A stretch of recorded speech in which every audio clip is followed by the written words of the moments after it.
Hello to all you yids out there. This is the Heart Now Here Spurs Fans Podcast, a podcast from a bunch of yids to all you yids around the world. And it's not Groundhog Day, it's actually near Christmas Day. But for us Spurs fans, there is no Christmas presents in sight. Another loss to Liverpool, which we will delve into. It's been a big week, really, with Spurs. A lot's happening behind the scenes in interviews that I'm going to ask the boys about. It's myself, Lee Terrier. We've got Shane with us, and obviously Kev. How you doing, boys? You all right? Yeah, not too bad. Not too bad, thank you, mate. Yeah, I mean, Kev, I know you weren't there on Saturday, but where did you watch it? I watched it at home. I rushed home for it and sort of just got in the first 5 minutes of the game. So yeah, I might have saw the best bit of it, the first 5 minutes, and sort of got settled into the sofa, opened up a bottle of wine, and then it sort of just went downhill from there, really. A couple of boys, I went out for a drink after I had a football match that day, so I went out for a drink and I was in the pub after, and they were begging me to stay in there and watch it with them, and I said, nah. I said I like to watch it at home. I don't really like being in like neutral pubs because I'll get the ump when fucking people who don't support Spurs start cheering for the other team. So I went, nah, do you know what? I'm going to go home.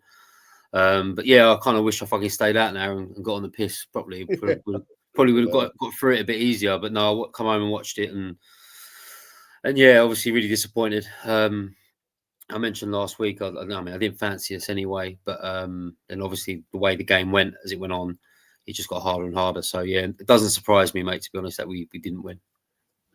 Yeah, I mean, Shane, looking at the game, like Kev says, we started quite brightly. Like I was watching it on a phone. I was watching it on a phone, and I was enjoying what I saw. I was in a bar, didn't obviously get the atmosphere, the commentary, but looking at it on play, I was like, oh, we're doing all right. And then obviously the red card happens, which inevitably changes it. But how did you feel that sort of first half hour of the game was?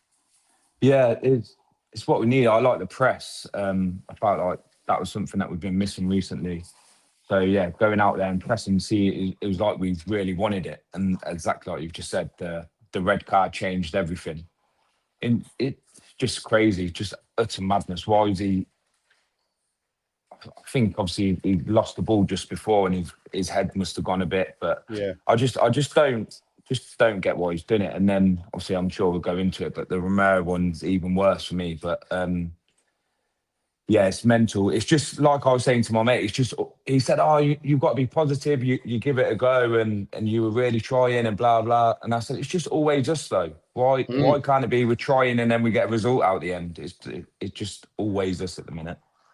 It is, and that's the thing about it. You just look and you go step forward, like I said last week, and then two back. The step forward was positive start. Seemed like we really wanted it. 2 steps back, a stupid challenge in many ways. I mean, VAR makes everything look worse than it is, but he's gone down the back of his Achilles. His sock was torn open. You can't argue with it in this day and age, and he was nowhere near the ball, which just makes it again just a real pain in the arse in many ways. But it's one of those things. You look at it and you still at 0-0. You still got to push for it, but. Yeah, not long after that, Kev, Isaac scored, and after that, the game was gone, really, wasn't it, in many ways? Yeah, I mean, that was a real tough watch at 10 men. And I mean, TJ mentioned it last week about sort of expecting shit results and not really caring. I mean, probably, I don't understand when people say that, but I kind of got that feeling. Especially the way the game was going on at 10 men. Obviously, the Simmons thing was, I mean, it was a little bit of a harsh decision, but I get, like you said, in today's age, I get why it's given. So it really kind of ruined everything for us. And then it was inevitable for me what was going to happen after that. I think it would have been a tough game with 11 men versus 11 anyway. But when they went down to 10, it was a real struggle to watch. And I was sort of listening to the atmosphere in there, and the crowd knew it, and everyone was just sort of waiting for it to happen for the first goal for Liverpool. And it must have been really tough to be in there at that point. I mean, I sold my tickets to someone, and they must have been fit. One of them people took their grandson as well. And what a shit game for that little man to go and watch, at that point of the game, because we weren't in it at all. I mean, obviously we'll get into it a bit later, but the best part of it was probably the last 10 minutes of the game when we were down the line. But yeah, it was a real blow to us, and a real struggle to watch. And it really felt really mediocre at 10 men as well. And I thought we struggled to get hold of the ball. And yeah, I mean, this is a team of Liverpool that are not informed themselves, but I think we're the team at the moment that gives these sort of teams a turn around the corner. I mean, I think we did it with Forest as well, and other teams like that who were scratching for wins. Villa, when we lost to them, they were struggling at that point. Obviously, Wolves, Fulham haven't won an away game all year. I just think it's where we are at the moment. It's something came right down there, especially at home. So yeah, it was inevitable after the first red card that I knew we was going to go on to lose. Yeah, it wasn't the greatest, and I guess looking at our back line, Shane. I mean, let's talk about it. Christian Romero involved in that as well. What was your thoughts on those and him in particular and that silliness at the end? Yeah, that's it's just not what a captain does for me. It's utter madness to be doing that. Like he's going up in the box. Look what he's done at Newcastle. Obviously, you was there, Kev. He's done that for us. So when you see him pushing up, you're thinking, right, yeah, we've got a chance here. We scored the goal. Let's go again. It's just utter fucking madness. I do not get it, especially a captain.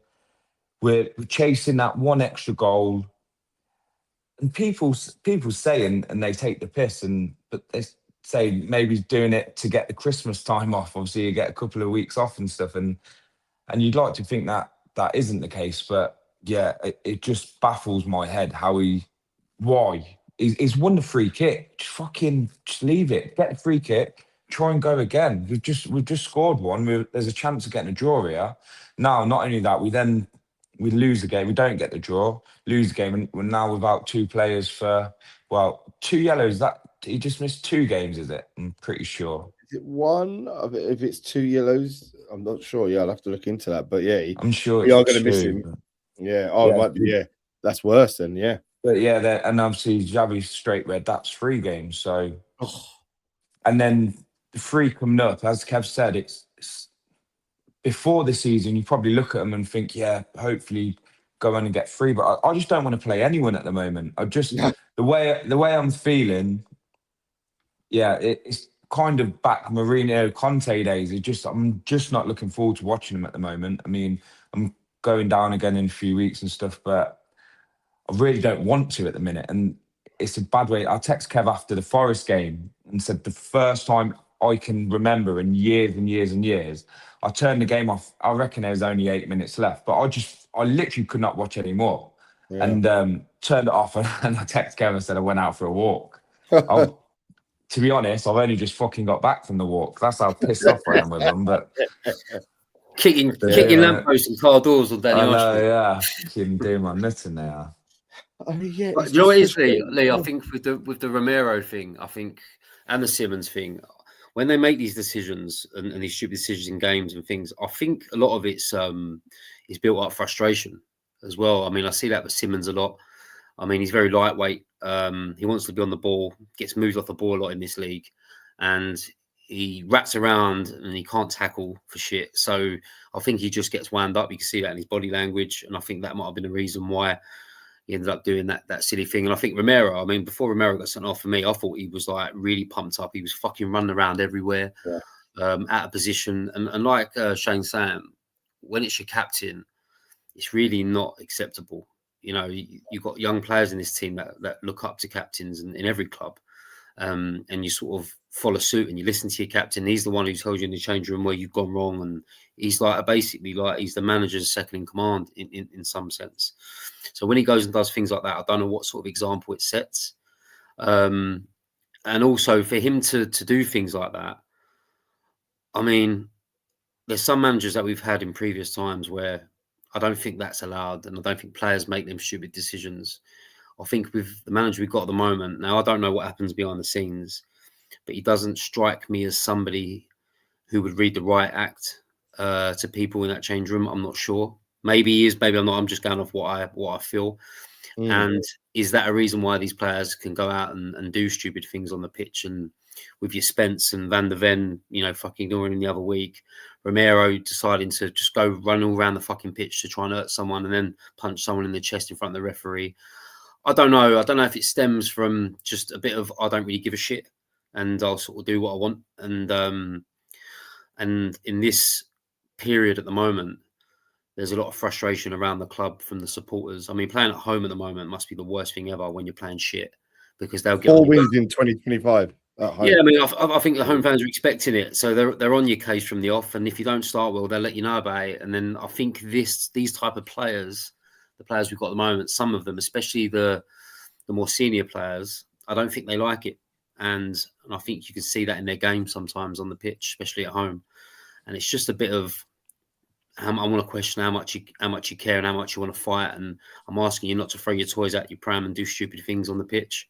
But I think at the moment, with the way everything's going, I just think people are just players, especially, are just really frustrated with everything. And I don't know if that's the manager or it's the fans or whatever it is.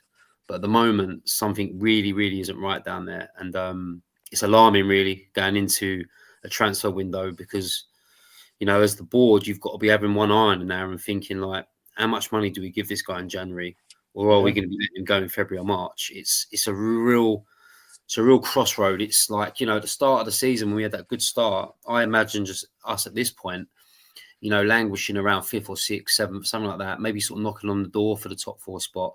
And really, January is your time just to throw in a couple and really strengthen that hold on finishing that top 3 or 4. And at the moment, we're not that. We're in the bottom half. We're struggling. Certain players are not playing well. Certain players are rejecting us before we even fucking bidded for them. And I just don't know who would want to come to this club with the frailties that are all around it. And that's from top to bottom. And that's the alarming thing going into these next few games. And do you know what? In most games, Lee, the games are so hard at the moment, no matter who you play. Oh, it's tough. Bar Wolves probably, even though we fucking drew against them. I don't, like Shane said, I don't fancy us playing against anyone at the moment. I've stuck Fulham on tonight and Forest. And in the first 40 seconds, Fulham nearly scored because the intensity is there from the off. We don't play like that. I'm watching 2 teams at the moment who languish in the bottom half, but they're exciting to watch. We're not exciting to watch. And that's really alarming. And who knows what's going to happen in the next couple of months. But at the moment, it's going to be really, really stale until we get players back or we, sign a couple of players that are really going to get everyone off their seats. Keeping with Frank then, Kevin, staying with you there.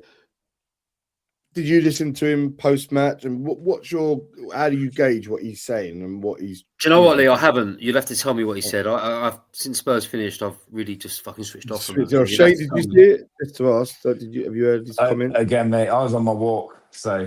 You were on your walk, yeah. No, yeah. I mean... People talking him off that bridge.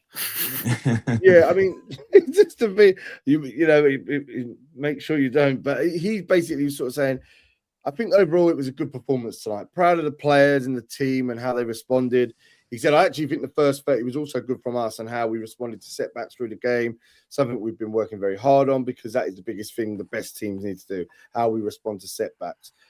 And he said, which I think was fair. I do think we started really well. I thought it was one of the better ways that we started. But then obviously when the red card happened and then the 1-0, he said, he felt we kept going. He goes, the second goal is a mistake from the ref. I think there are 2 hands in the back, clear 2 hands in the back.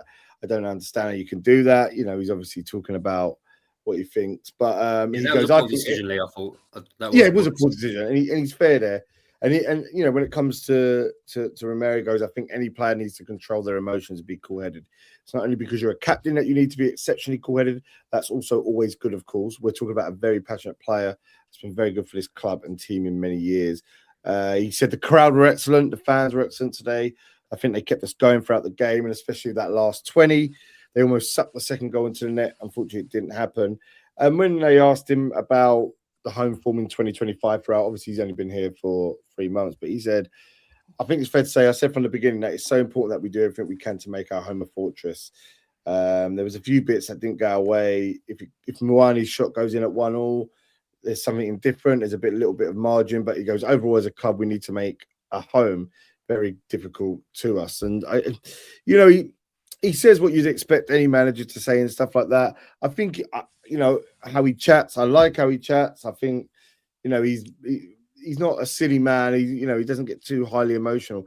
Just like you said earlier about the riot act, Kev, I just wonder to what degree can he galvanize these? And one thing that I wanted to touch upon, and I think it's probably better to do now on that, is the Mickey van der Ven interview, which I'm not sure if any of you seen on the overlap on YouTube. Did any of you see that? Yeah, I've seen it. Yeah, right. Really good chat. And I mean, what comes out of that, or what I took out of that, it'd be interesting to see how you. But like that, they were buoyed on by Ange. Like they felt that he said his team talks were like they're just so galvanizing. He goes, even when it was going wrong, he was galvanizing us and that. And obviously, he in the end put the Premier League on the back burner and went for the Europa League, and it come up with trumps. But that's where I'm wondering now with this team and the things that we've seen happen. Players walk off, reject what he's saying. It just makes me think: has he come in after a personality that may not have been right tactically, but it was there like, come on, right, almost get you ready for war? Has he come in and he's a bit too methodical? I wonder if that. Shane, what do you think? Yeah, I mean, there was an interview the other day, I think it's before the Liverpool game, and he was saying all the right things, and I didn't actually hear him say it, but I read it on one of these social media things, and he was saying all the right things that you want to say. Like I said, we want to make it a fortress, blah, blah, blah. We're going to go out, we're going to press, we're going to do this, we're going to do that. Then at the end of it, he said a comment, but we will lose games. And you just think, just be positive. And go out there and say, we're going to go all out. We're going to go all out attack. We're not going to change. We're going to win this game. We're going to do everything to win, blah, blah, blah. And you'd feel it and you'd want to be there and you want to believe it, even though you knew we were shit last season. Yeah. Every game you had that little bit of hope. Whereas now, honestly, I've said it already. I genuinely don't want. I'm not looking forward to watching them at the moment. I'm worried every time. And I was like this with Conte and Mourinho. I was just dreading every week. And honestly, the next 3 games, we're in big trouble if we lose these next 3 games, and they're not easy games. No. Palace away, Brentford, and Sunderland. I mean, yeah, okay, we beat Brentford, but Palace away it's a rough place to go. I know they've just had a loss as well, so are they going to bounce back? And then, like you say, Sunderland, they've been turning teams over. Good side. Like big teams as well. So, and I think we're only like 4 points off the bottom 3. Oof. I could be wrong, but I'm sure. It's like I say, weird one, isn't it? Yeah. Yeah. If you don't get some points, pick them up. But then on the flip side, you win all 3, and you could be right up in the mix again. So, but yeah, touching back on what Kev said, I don't know. It's going to be so hard. This we could have done with not being in this position purely because we've been told we've got money to spend, but they are going to be thinking, do we want to give him that money? Because the likes of, for me, Paulinho should be starting week in, week out, in my opinion, over Bentancur. I know that's going to be up in the air for some people, but for me personally, I think he should be starting. For whatever reason, he clearly doesn't like him. He loves Bentancur and he's playing Paulinho week in, week out. He's playing Bentancur week in, week out. I think we potentially won't sign Paulinho if Frank's still there. Obviously, I know we've got the option. We haven't made it. Is that January that we can do that, or is it the end of the season? I can't remember. I'm not sure because it's a year-long loan. I don't know. The end of the season, I think. At the end, yeah. At the end of the season, yeah. So, but yeah, that's neither here or there. But then the likes of Wani, and then you just think, obviously, Semenyo turned us down before, which I'm glad he did, rather than looking like twats and him going somewhere else. But yeah, I mean, if we've got this money and they're gonna, I do think we generally are gonna spend, and I think we'll spend quite big. But they're on the back burner. They must be thinking, do we really want to be letting Frank spend this money? And are they going to be his signings, or are they going to be go back to revert to old ways? And it's going to be like, as you say, Levy signings. I know he's not there, but with the club making a decision because they're planning ahead, thinking, well, maybe he's not going to be here. Yes, this is the thing. It's like it is a hard one to tell because it takes time. A lot of fans of opposing teams are saying to me, like, a few Arsenal mates, for example, they said, someone like Arteta, came 8th in his first couple of seasons, which is unheard of for a team like them over there recent history, last 20 years, and it's all about giving time. Like, and Kev, you've said it, about giving Frank time and stuff like that. Is it too quick for us now because we've been on this real weird journey since Pochettino, really, which was like the first stable manager we had in a long time? Are we jumping the gun or is the community or the Spurs fan base jumping the gun a bit when it's because online is a lot of Frank out? I'm gonna be honest, there's a lot of Frank out. How you make your feelings perfectly evident, and I think you're right in them. But how much can you accept building, and therefore then how can that influence a big window for us or a big couple of windows, because January and then the summer will be big. Yeah, I think the building thing is important. I mean, like we said, we've seen other managers do it, and it's sort of come to fruition. I think the difference is sometimes with other clubs building, it's sometimes I watch teams build, and maybe I can see what they're building to, even though they're not there yet or they're trying to be there. You can just see little signs of what they're trying to be. And I thought with Arsenal, you saw that, and you sort of saw them squeezing players out the door, and you sort of bringing little players here and there, and then the signings got bigger and bigger. And then the year after that, all this shit was gone, and you could sort of see where they're going. And that's the problem. I think we're the complete opposite. I can't really see at this moment what we're building. Can't really see how we're trying to play. I can't really see what players they're trying to squeeze out. I don't really see what players they're going to bring in. I can't really see what our starting 11 is yet. I can't really see what our manager has really brought us at this moment to change things from last year in terms of maybe being a bit more defensively sound at times, but then that also comes at the cost of not scoring enough goals. Strange decisions like Palhinha not playing, who's probably been our best player so far this season. Sarr was our best player in pre-season. He doesn't play anymore. Solanke has gone fucking missing. I don't know what's happened to him. I'm at the point now where I think he's fucking kidnapped and someone's holding him for fucking ransom somewhere in some warehouse. Have you seen the rumours? Like, I've seen it online. 90% is a load. Is it about the drugs? Yeah. Have you seen that? No, I've heard it. Matt put it in the group chat today, and I mean, I've known Spurs to cover up, and I know because I know a few people know a few people. I've known Spurs to cover up a lot of shit that's never come out. So who knows? Spurs are pretty good at that. Not saying it's true, a couple of weeks ago. Can rule it out.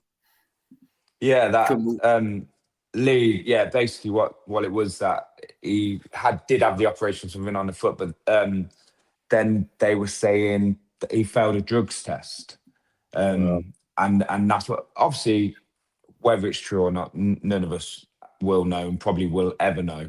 But that was the rumours that he's failed a drug test. I think that's another thing of like, I know if it is something like that, I know they've got to sort of keep it hush and all that, but there's just been nothing, and we're at a point in the season for me where we're crying out for a top centre forward at the club at the moment.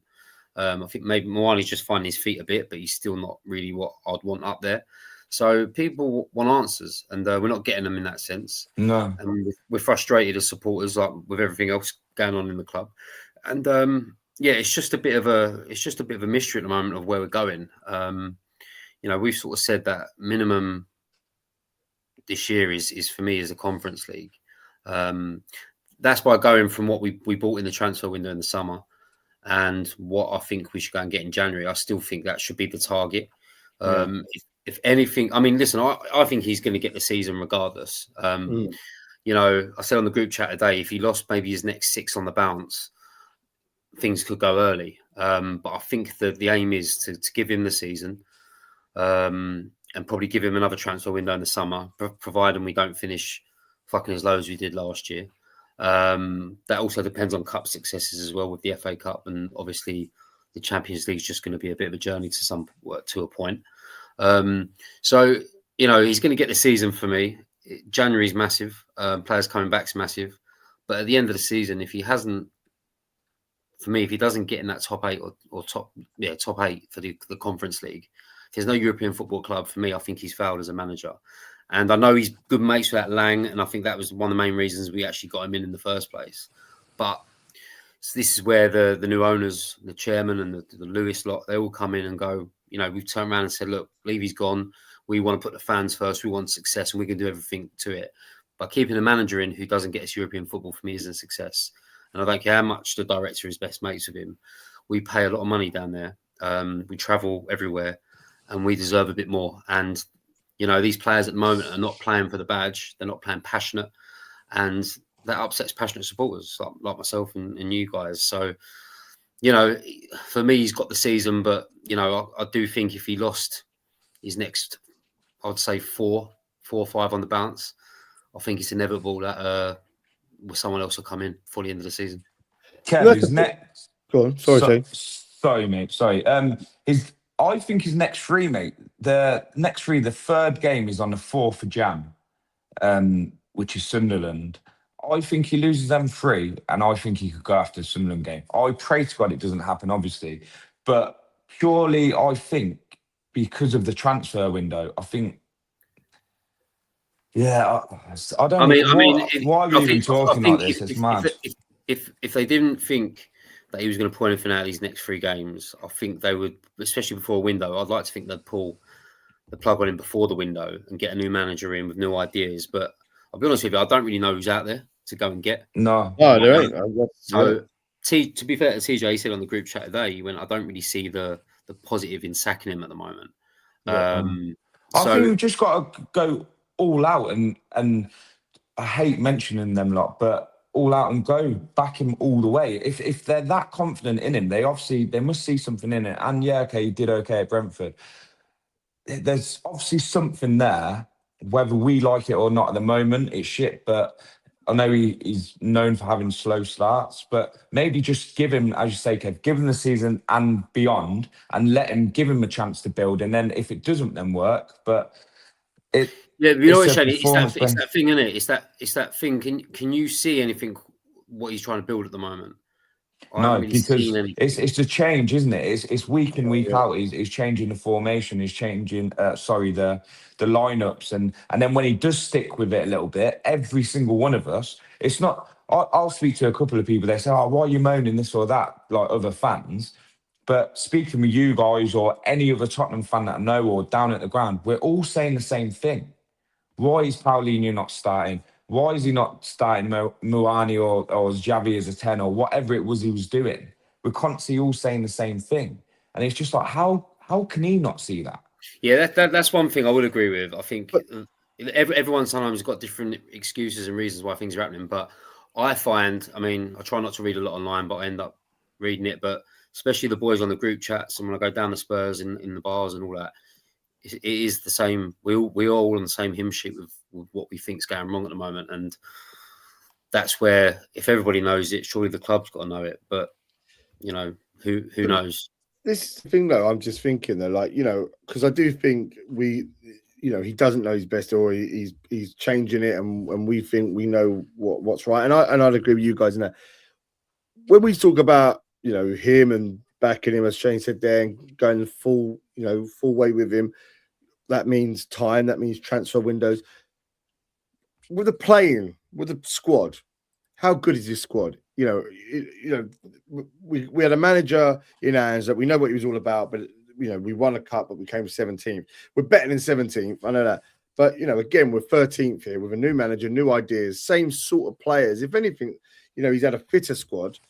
How much of it is down to the players, and how good they are? Not even about commitment. Are they good enough for us to want more? No. Is this because now there is that sense of this is a journey that we're going to be on for quite a while to build a new team, and if you keep getting rid of managers, you're not going to build a team because you're going to get different managers, players. How good is this squad, Shane? Are we, should we be expecting more? Yeah, no, at the moment, I think we're a mid-table team with what we should be doing better, but we're showing we're clearly not. Is that just us as fans? Are we thinking we're better than what we are? Yes, okay, we're Europa League winners, but I really do think that January we are going to go all out. So we've got to be they're saying the right things. Frank did say the right thing with that. He needs players that are going to change the 11. And I know a lot of managers said that before, but if that means we'd all love him, Adam Wharton or someone, Elliot Anderson, someone like that, but someone like that is going to come in and change the team instantly in that position. And then you've got the lights out wide. Obviously, Semenyo would have been the dream signing. He's turned us down, I know, but there's who else is out there? But I don't want to see these young lads for in a couple of years. I mean, we've got lucky with this Vuskovic, is it? I think he's going to be a diamond. But we need January. We need someone in now that's going to start it week in, week out, not be fucking injured, not be off here, there, and everywhere. And yeah, I mean, we need to know what's going on with Solanke, because I love Solanke. I think he's absolutely class. Oh, I do. Yeah. So I think it's the hardest window, I think, to buy in. I mean, it is for every club, but for our club, it's always been a very penny pinching month, because we had a chairman who didn't like get his pants pulled down with prices, which you will do in January, especially when you're languishing mid-table like us, and you should be, for me, in the top 8 at least. Yeah. But it all goes back to the intent of the board. It's, you know, they've got to want European football as a business anyway, let alone being Spurs fans. They know that European football is at least as what we should be playing next season. So it's how much they want that. And we've questioned Levy's intent on that before, of, you know, being in European football. How much does he want it? Loved it when he was in Europe, but did he really put a squad together that was able to be consistent in winning European trophies, Europa Cups, Conference Leagues, whatever it was he was in? Probably not, because he was also trying to balance the books. Now, these owners have come out and said that they are willing to do everything to change this football club and be what it should be for the supporters that we have. So clearly, for me, when your team's languishing where it is, and if you don't strengthen, for me, properly, you are going to finish in that bottom half, and you could get pulled down into it like we did last year. Sure. So it's about how much you really want to change this team's fortunes, and it's a manager that you clearly want to back, and you want to keep him in the job, because you've got faith in him to build. When the shit hits the fan like it is at the moment, you've really got to fucking open up the checkbook here and really go out there with a statement of intent to buy top football players, and you're only going to get them by paying big money. And I don't know if the wage cap's there anymore with Levy gone. I don't know. That's freed up a bit, and they're a bit more loose with that. But we've always said that was, for me, that's always been the sticking point for us. And the problem point is they never wanted to give big wages out to players, and we always lost them because of that. So it really is. I think January will really show the intent of the Lewis family and how much they want this season to turn around. And, you know, if they don't, then I'm afraid another manager will go, and then we're back on a merry-go-round again next year. And, you know, we've got to think as well, though, if Solanke, whatever is going on with him, if he does come back, let's just say just after this Christmas period, the start of January, Kulu comes back. I know Maddison probably won't be till the end of the season, if at all. But that's basically 2 new signings for us. You think that's the whole of this half of the season so far? We've not had them. They are starters, both of them. So yeah, I think a lot have got to go as well for me.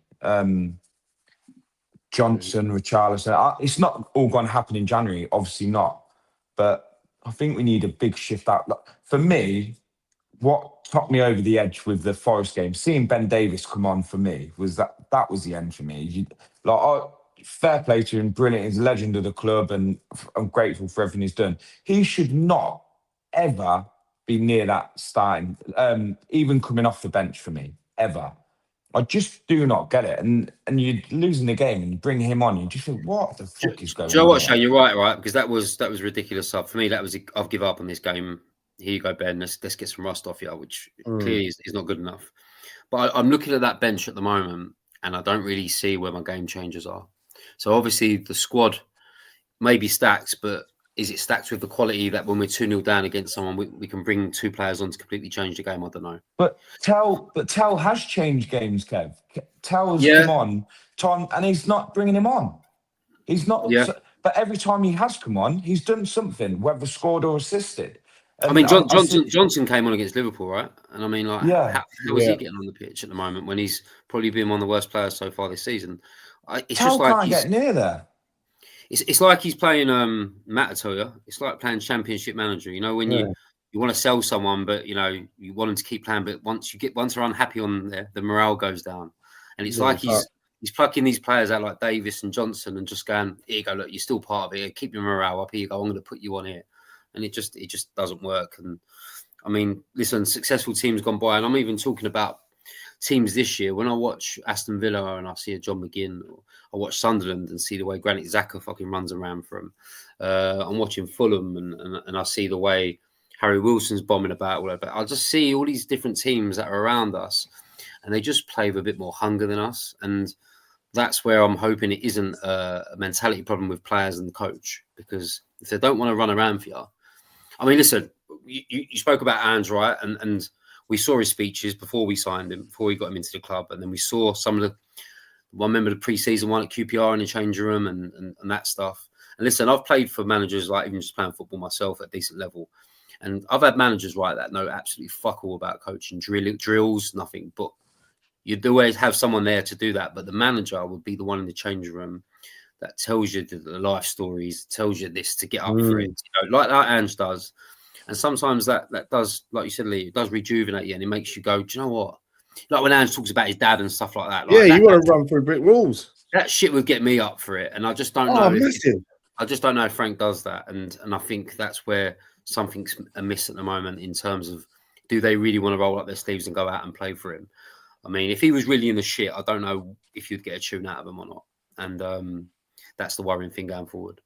Yeah, I mean, look, the last thing on the Liverpool game, we've sort of danced around a little bit of everything, and then I want to touch upon something else. But just, I'd like to know your Hotspur and your not Spur, your man of the match and your sort of dick of the day. We're proudly sponsored by our good sponsors, Hotspur Heritage and Off From Us UK. So as they sponsor us at this moment, Kev, who are you going to give your Hotspur to from what you saw? Oh, Hotspur, I don't actually remember anyone actually playing well, I don't think. I can't remember. I mean, maybe Richarlison just for coming on and scoring the goal and maybe rejuvenating it a bit. I mean, that last 10 minutes for me was... I mean, this is a poor Liverpool side who had a two-man advantage, and we had them on the ropes like they had 9 men. Yeah, you know, it was a shit team we lost against, and that last 10 minutes was probably the only time where I actually looked at the TV and actually got a bit excited about it. So yeah, maybe Richarlison just for the goal, but I don't know if there was any outstanding performers for me. Yeah, Shane, where was your Hotspur award going? Fucking hell, mate! Again, I'm struggling. I'm going for the fans for staying there. That's yeah. I'm for just being there week in, week out at the minute, and fair play to them because, yeah, obviously I've been a fair bit this season, as I know we all have, but at the moment it's just the money, it's the time, the effort, and it's just heartache after heartache after heartache at the minute. They're not. So yeah, the fans for being there for me, mate, because none of them players for me didn't. And it's like when they did give it a go, 2-0 down, it's too fucking late. Like, why not have 1-0 down, like, carry on? The last 10 minutes, you going for it, you grab a goal. It's too late, too little, too late. Yeah, I hear that. So you know what is, quickly, before you go into the Hotspur, I think that's right. I think, why has it took us to go down to 9 men for us to give it a go and realise we can do it? Where is that mid-game when it's 10 men down or we're 1-0 down or whatever it is?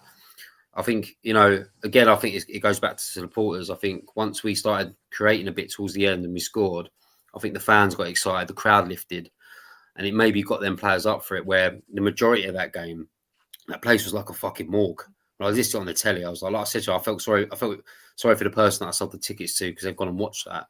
And I thought, what an atmosphere for a 6-year-old to go for their first game. I was just like, I felt sorry for him. But I spoke to my mate and he stayed to the end and he said the last 10 minutes was the best part of it. And where was that in the game? Where's Frank, rejuvenating them in a game and making that happen? I think they made it themselves by scoring, but also the supporters had a massive part of that. But yeah, why can't it come in different parts of the game? Why couldn't that come at Forest? Why couldn't that come at Chelsea and Arsenal? That's where people question them. Yeah, I mean, mate, it's horrible in that sense, and I guess when it comes down to the performances and when it comes to the not Spur, I mean, there's probably only 2 we probably got. Kev, I think we could be unanimous on this one, lads. Yeah, but yeah, just for the armband and the lead by example, the experience he has. So I know he's a hothead, but I'd like to think he's simmered down a bit. I think over the last year or two, I think he used to be a lot more rash than that. But we saw the old Romero come out, which, yes, we like the passion, but we all know that when he starts running around the place, we know there's a massive chance of him going down, us going down to 10 men. And I just thought he let us down at a crucial part. And yeah, like I said, it's the games going forward. Do you know what I mean? I'm going to Palace and Brentford, and I'm going there without Romero and Simmons. And I'm just like, it's hard enough to go there with them at the moment. And we lose 2 key players like that. And it just makes it even harder for the next games. And I just think, heat of the moment, you know, I know it's hard to think about that, but like, reminded me of the Beckham thing, you know, with Simeone, you know, when he done that kick. God, yeah. It was just like, oh, what are you doing, you silly cunt? You've just fucked everything. And just because he's the captain, mate, and I just think as a captain, you're held responsible for a lot, and people hold you in high regard. And I can imagine people respect the shit out of him in that change room, especially the youngsters. But you watch your skipper do that. And I mean, Simmons has come out and apologised. I don't know if Romero has yet. But, you know, decisions like that can really cost games, not only the game you're playing in, but also the next few games they're going to be out for, you know? Yeah, it's a fucking shitter, mate. Shane, who's your not Spur? Yeah, 100%. It's his. I think it's his fault for the first goal as well. His bad pass at the start, wasn't it? Yeah, so not in. Yeah, definitely Romero, 100%, mate. Yeah, there's no. I mean, Simmons, like you said, he has come out and apologised, and you just can't get away with it in this modern game now. But they all know that, so that's what makes it more frustrating. He knows he never get. As soon as he's seen it, I said it was a red, because as soon as you know they're going VAR, that's it. I mean, the ref for me did have a fucking absolute stinker, by the way. But yeah, definitely Romero, mate.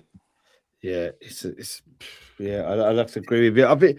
I'm just as a fan, this is the hardest bit. Like I'm, you know, like you guys, and I said it last week, but I'm just deflated by it all. I feel like, you know, there was such that ecstasy of what happened with the Europa League that, you know, we know that isn't going to happen every year for a club like Spurs at this point, because we don't invest to move on and move on and move on. That is something that this club needs to understand, that if you are going to be successful, you have to spend money, you have to get in the right players, you have to get the right coach and the foundations, and you can't chop and change. This isn't like a basketball team or something in America where chop and change is just part of the game. I know it's got more in football, but I feel like still to have a sense of growth and progress, you need to stay with a team unless you are fully able to spend and buy the best players in every position.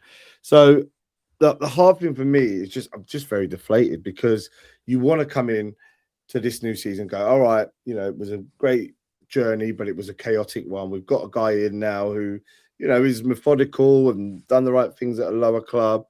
You just want it to kick on, and it all just feels like it's unraveling to the point now where the games aren't even entertaining to watch. You know, if you've got people like yourself, Kev, that aren't at games at times now, just because it's tough to do. It's Shane yourself, you know, what's part of a real enjoyment thing to do. Even you're doubting it. Like, that's happened because there isn't, you know, as a fan base, we've always backed the team, even when it's going wrong. But when you see a lack of fight or a lack of ideas, and then you just go, well, what's happening next? It's hard to get rejuvenated by it. So I do hope that this is just a bedding in period. I do hope that there's money to be spent. But at the moment, it just feels a little bit anticlimactic. And that's the worst thing. You know, it's not even angry. It's just anticlimactic. And then when you feel like that, that's when you're just like, well, yeah, I can miss this one. I can miss this one. You know, like I've never been the staunchest supporter home and away. That isn't me. But I'd always want to watch a Spurs game. And now when you start to think, oh, well, I could do something else, that's not what you do, is it? But I feel where we are a little bit at the moment. So Merry Christmas, lads. Merry Christmas. Merry Christmas. Merry Lee, Christmas. you're not on your own, though, mate. You're not on your own. Yeah. It's I think that's everyone. A lot of the people I speak to, Spurs fans, are all the same. And as you look on there, and there's still tickets flying about. The start of the season when we're doing all right, you can't get them for love or money. But yeah, they're still on there. I mean, if you look even now for the Dortmund game, fucking hell, I reckon there's 20,000 on there still. Really? Yeah, literally, you can pick where you want to sit in that stadium. That's when I last looked the other day. But yeah, I'll tell you what I found for the first time this year is that I don't sit in the south. I sit in I sit in the West Upper because of the family section because of my boy. But the club messaged not only me, but obviously many other season goals and asked us if we want to swap to go and sit in the South Stand, you know, to gain more atmosphere for the Aston Villa game. And I'm thinking, why is there spare seats in the South Stand? It's because people don't want to go at the moment. And, you know, I've never got the chance. The club have never offered me a chance to sit over there. So, you know, that sort of says quite a bit about a lot about the way people are feeling about everything at the moment. And, you know, shit times at the moment when supporters don't want to go. And I don't think we've really ever had a problem since we've been in that stadium to really sell seats. Maybe that's because the Koreans were there. I don't know. But at the moment, you're right. I go to the European game, the Champions League games at home, and it's fucking empty up where I am. And it's, Man. you know, I do think a part of that is pricing a lot of supporters out. I mean, the Villa game, they were sensible, and you know, a child is a tenner and an adult is £30 instead of it being a Cat B, 60 quid and everything else. So maybe that's another reason why they're trying to swing it a bit to get more people in there to build the atmosphere. But yeah, at the moment, it's just, everything about it is just a bit fucking sour. Yeah, they've Villa got to do sold more. theirs out as well, didn't they?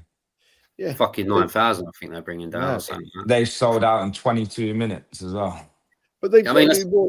You know, this. You look at this Vinay that they brought in. He was all about PR management and all that. You know, about highlighting how you can turn it around for a fan base, and that needs to happen more in that ground now. There needs to be a sense of. I think I've read it, and I could be wrong, that they're putting, but I think it's a Villa game in the cup. They are grouping, like, or they're making something where like they want to make the loudest supporters all together.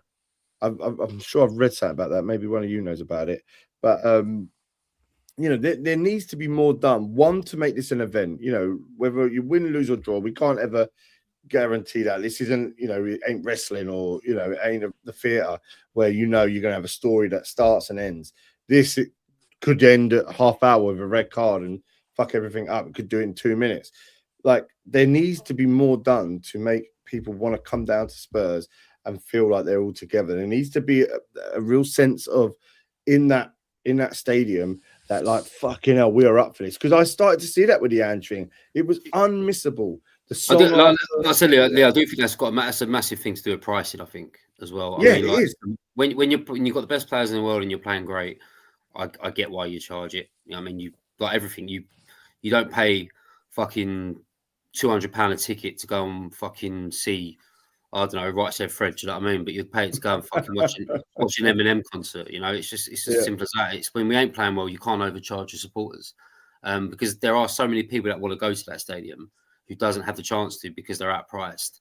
And obviously, the season ticket holders, the people that normally go every day, don't want to go because they're paying a ridiculous price for shit football. But some of these people that don't get a chance to go would thrive to do anything to be a season ticket holder to get in them seats. So you're sort of pricing them supporters out when they've got a chance to go, which would probably build atmosphere. Like I said it to you at the Newcastle game. On that concourse, I didn't recognise hardly anybody. And they're all youngsters, like 18-year-olds who've just got their first game. It was like their first away day. But they made that atmosphere good in that end because they've probably never been to an away game before. I've never been up to Newcastle before. Fucking probably really excited. It's a night out in Newcastle. And it's like sometimes that builds atmosphere. And unfortunately, at the moment, we might need that in the home ground, especially in key games. So that's another thing I think the club needs to look at, which is really important. I did see that the club have gotten there's obviously like this Levy out thing, the movement that chain for Spurs and all that. There's something, I can't remember what it's called, but it's Bring Back the Shelf or something like that. And I heard recently that the club have contacted them personally to see what to do, and that's why they have contacted season ticket holders, and they are on about like changing seats over to get basically people that fucking stand there and do nothing in the south. It's great. It's great. It's quite embarrassing to have to do it. I'm old school, so I don't see why you'd have to advertise for atmosphere. I mean, that's why I was surprised. It's something that I've never really experienced. I mean, I'm probably going back to the old ground, which obviously definitely didn't need it. So I know it's a modern day thing, but yeah, I mean, like fucking Arsenal do it. They have that little section, didn't they, of them fucking youngsters who hang on a fucking drum and all that shit. I mean, I'm quite embarrassed that we've had to do that. And listen, I've got mates who organised that big march the other day from the Bill Nick down. And listen, I know why they're doing it, because they're probably fed up of going into a stadium which is shit. I get that.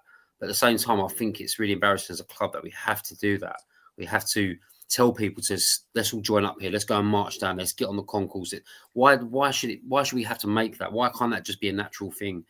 And that's part of the demise at the moment of being in a modern day stadium and modern day prices and average football inside, and that's what you get, and that's what you have to. That's the sort of desperate measures you have to go to, and it's quite embarrassing from my point. The difference, obviously, from taking my kids when my eldest now is 17, and the little one's nearly 9. When I took my 17-year-old when he was the same age as him, if he shouted "Yid Army," no matter where he was, it could be on the high road, could be in the ground, no matter where it was, someone around him would shout it back, or loads of people would shout it back. Now my little boy, bless him, he'll shout it and people just fucking look at him. And it's like, because he's done it a few times, and he gets that, he loves it when they shout it with him. And we sat in your seats, Kevin, and he done it there. And honestly, you could have heard a pin drop. There was one bloke three rows down, and he shouted it back at him and said, "Fair play to him," like to my little boy, because he loves it. But it is. But when it's shit football, who is going to cheer? Like I've said all this pod, I don't want to go at all at the moment. So never mind if I do go, then you're feeling you're watching shit, you paid for shit, and then you're thinking, oh, I can't even be asked to be here. So you're not going to be. But then that's where we need to change. We need to get behind them no matter what, don't we? But it is hard. It's very hard. And that's the thing that, that's the bit in it here at the moment. It's hard to talk about anything in a positive sense. We are positive, it may not sound it sometimes. We do want what's best for it, but it's very hard to do at this point. I mean, but believe Lee, we're a podcast who gets praised for speaking their mind, and that's what it should be. Yeah, and we ain't going to come on here and think people don't want to listen to us have a bitch and moan, but we ain't going to pretend things are okay just because we want to please people listening. People probably the fan base we've got as a podcast thrive on us being honest. And if they have to listen to us slagging them off every week because they're not good enough, then they'll appreciate that. We shouldn't have to lie about it and try and praise people just for listens. It's not going to work. I think that's where we are as a podcast, and that's how we should be as supporters. We pay the money. If it ain't great, we're allowed to say it isn't great. No one should tell us the opposite. And when it's great, this podcast is buzzing. We're fucking happy. We're loving it. But when it ain't, we're honest, and we've got a right to say that this isn't good enough, because the amount of hours we put into this football club and the money we've put into it, not just only as a podcast, but everybody in the pubs, wherever it is, you're allowed to voice your opinions. And when it's shit, and you should be allowed to say it. Yeah. Kev, do me a favour though, and ask me to come on here when we win, because I'm fucking sick of this every time we lose. We do it on purpose just to wind you up. Well, I mean, look, we are getting into Christmas, and we've got to feel like a bit more joyful. It is a great time of the year. So what I thought we'll end a podcast, because the next one we're going to do, everyone, is we are going to have a week off next week, just because everyone's obviously around doing their bits, and we'll be back for after the 1st of January game, and that is the Brentford game. Is that right? So no, we'll be back. Oh yeah, so we'll be back after. No, so we'll be back. You've got the Brentford game. What's the 4th? Sunderland.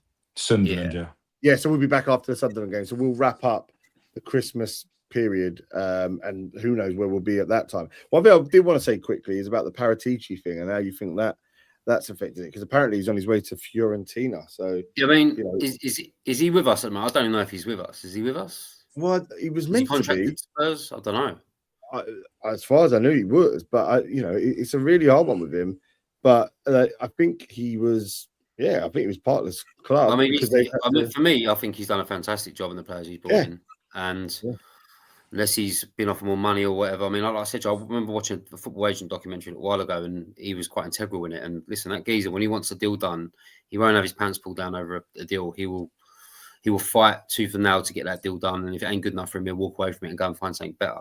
And maybe that's what we kind of need at the moment. But I think this Lang guy is the sort of guy who sort of headhunts players now. And so I don't really know where it stands with Paratici, but I think he's been great for us. And yeah, I mean, I read a rumor say that they're trying to get Paul Mitchell back, the one who was with Poch. Oh, he was great. He's had a bit of a break from football. So if Paratici is going, maybe that's the reason they're looking at him. I don't know, but he's done a great job for me, and I think it would be a bit of a loss if he does go. Yeah, definitely.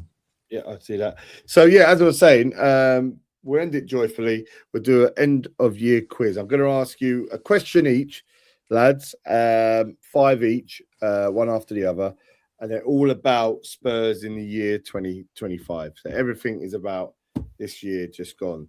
This is where I test my my age and my memory, because this is only a year old. Memory's key here. Memory's key. But who wants to go first? Does anyone want to elect to go first? Put Shane first. Okay, you go first, mate. Right, no pressure. Right, here we go then. The first question. Again, they're all from about over the 2025 calendar year. So it can be obviously what was at the sort of second half of last season and the start of this season. But the first one I would ask is from last season in the Premier League, who started the most matches for Spurs in the Premier League? Not over any other competition. Premier League. Vicario? It wasn't Vicario. No, close. Are you talking about 2025, yeah? The 24-25 season, yeah. So 24-25 season last year. Yeah. So as that season ended in 2025, who made the most starts? Maybe I'm going to go for a sneaky one here and say Brennan Johnson. Very close. Funnily enough, Vicario and Johnson both had 24 starts. The person who had the most starts with 28 was Pedro Porro. Really? Pedro Porro had the most starts for the club. Yeah. Not a good start, Shane, is it? Not a good start. No. Well, you remember my nickname. Right. Here, Kev. What minute did Brennan Johnson score the winner in the Europa League final? Oh, mate, I was fucking steaming. I'll go for... I mean, at half-time, the whole 15 minutes, I had my shirt off singing his name, so I'm thinking it was quite nearish. I'll go for 36. Oh. 36 is incorrect. 34. Incorrect. So you both... I've got the fucking thing upstairs. Yeah, it was actually the 42nd minute. Oh, 42nd. That's why I was going nuts at half time. 42nd. Yeah.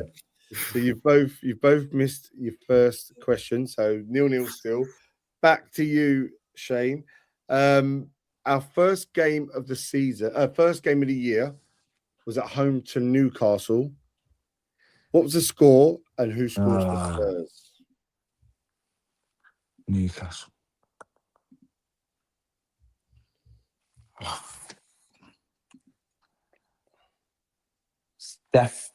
This start of the year, not start of the season. Yeah, start of 2025. Our first game of 2025. Who was it against and who scored for Spurs? Well, you said Newcastle, yeah? Newcastle, yeah, that's correct. Who scored for Spurs? I'm going to go Sonny. Incorrect. Kev? I'll go for Brennan Johnson. Incorrect. Fucking hell, we are so shit at this, man. It was Solanke. Do you remember that lovely finish? Did we lose that game? We did. We went 1-0 up and then we lost 2-1. Yeah, I remember us losing. Oh, it was a great goal. Was it the head? It was a lovely, tidy. I didn't go. I can't even remember it. I can't remember it. Right. I remember so the then, goal. Kev, here is your question here. Who did we get in the third round of the FA Cup? Oh, no, was that the year before? No. Oh, shit. Last year.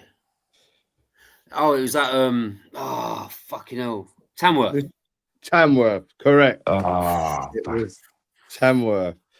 I'm just glad I got one right. Yeah, I won't. We could sit here for fucking till next Christmas. Right, Shane, so it's 1-0 after two questions. 1-0 to Kev. This is your third question, Shane. Who was our first win in Europe in 2025?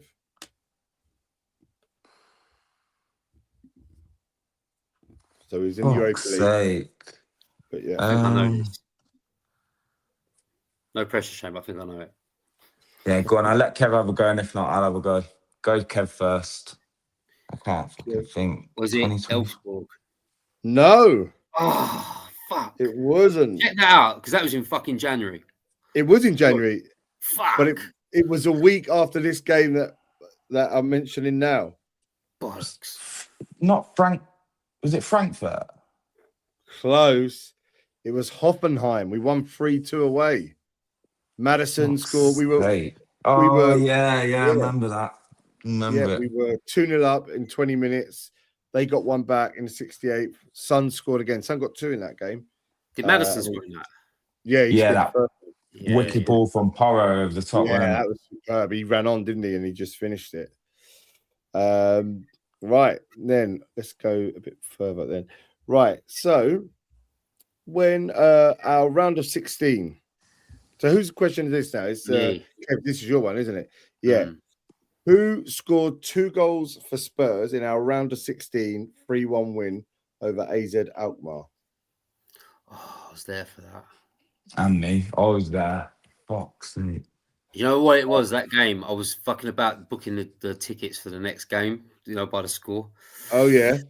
And every time the score changed, I was looking at the plane prices and they were fucking up and down.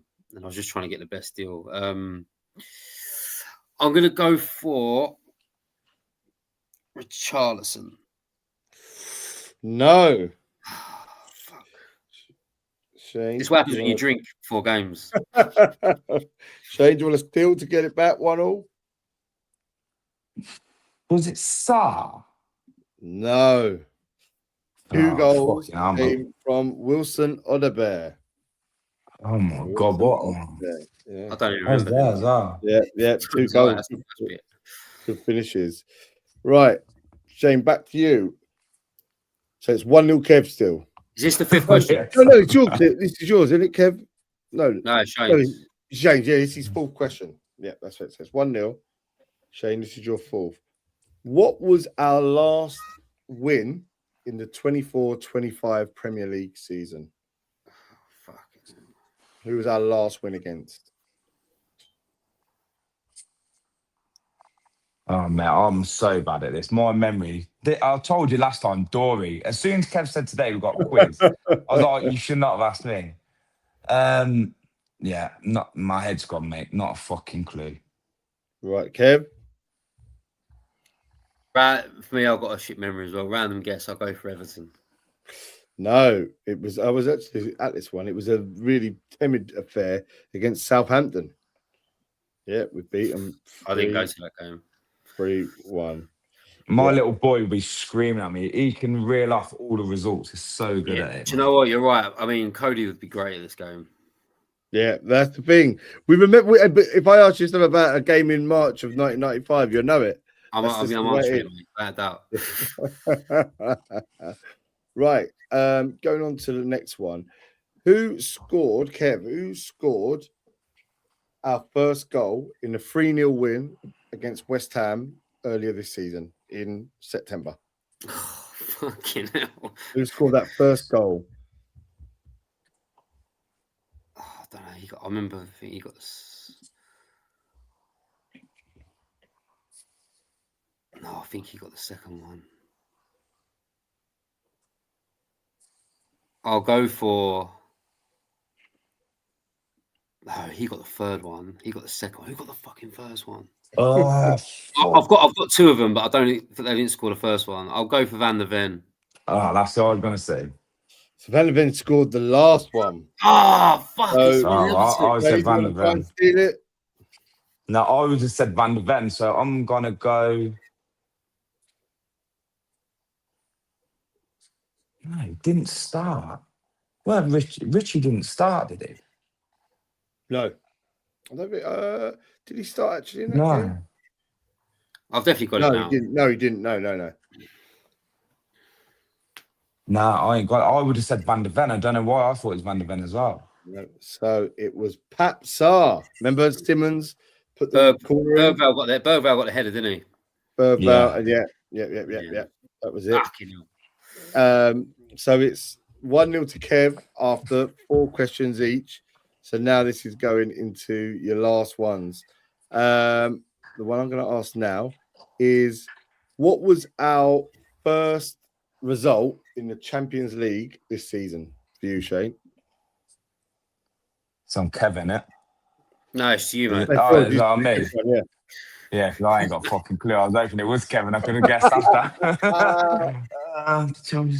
There'll be people screaming. Mate, there won't be because everyone would have turned off 10 minutes ago after I've fucking lost every question.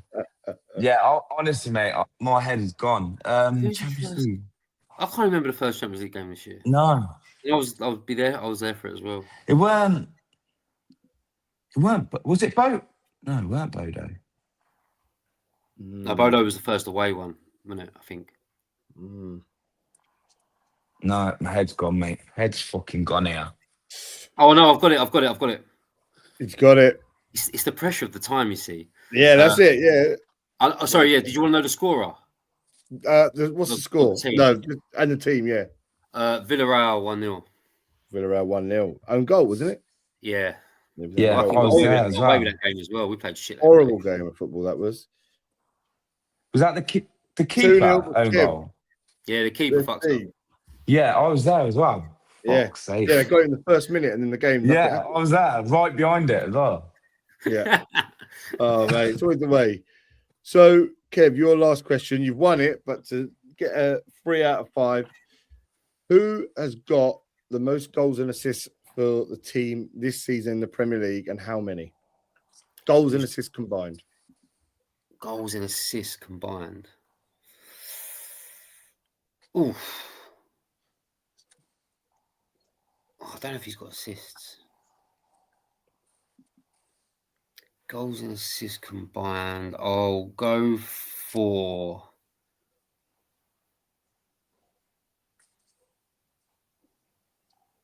Oh, I'm going to go for Kudus. Kudus, and what numbers? Just for the assist side of it. Kudus, and how many are you saying? There's 2 points up for grabs. So if you get it right, you smashed it. But if you don't, do you want me to go for the goals and assists as well? How many he's got? You tell me how many you think the number. I'd say Kudus has got maybe 4 assists and 3 goals. Right, so you're saying 7. That's the number there. Right, so I'm saying Richarlison. Sure, it's Richie. Okay, Richarlison. How many would you say, Shane? It's 8. Oh, the correct answer is Richarlison, but it's 9. He's scored 7, 2 assists. Kudus has got 7, 2 goals, 5 assists. Right, so close. I've had a little bit right there. So, well done, Matt was screaming at the screen. Yeah, Matt was. No, it's not that easy. I'll tell you that. It's easy for me looking at them all, but again, games come thick and fast. And now, like you say, when you're out and about and whatnot, and especially when it's not going as good as it can be, so you seem to switch off from them. But yeah, I mean, like, listen, I'll be honest with you. I don't think I've watched a game without having a beer in about fucking 15 years. So yeah. Sometimes that's why I have to rewatch games before we do this. Sometimes because I'm there, I can get the feel for the atmosphere, but I can't remember the ins and outs of it. Yeah, no, I hear. I 8 or 9 pints before a game is no good for anyone. I remember more from games in the 2001 season with George Graham than I did last week. Yeah, it's mad. And it's the thing as well. You drink 8 or 9 pints before you go in, and Shane will tell you where I sit. It's a bit of a trot to the bog as well, so you miss quite a bit as well. So you get back. Well, look, lads, have a great Christmas. Hopefully, Spurs don't ruin it. It's going to get better. We know that. It's going to take a bit of time, but let's all stay together, and I'm sure it'll be great. But yeah, have a great Christmas. As I said, we'll be back. Thank you, mate. Yeah, we'll be back on the 5th of Jan when we would have played Palace, Brentford, and Sunderland. And look, let's just hope that we get something positive out of those. I think there will be, but it's going to be tough. This is the Heart Now Here Spurs Fans podcast. Have a very Merry Christmas and a Happy New Year. We'll see you in 2026 and things will get better. Come on, you Spurs. Dear Santa, can I have a Spurs quiz book for Christmas?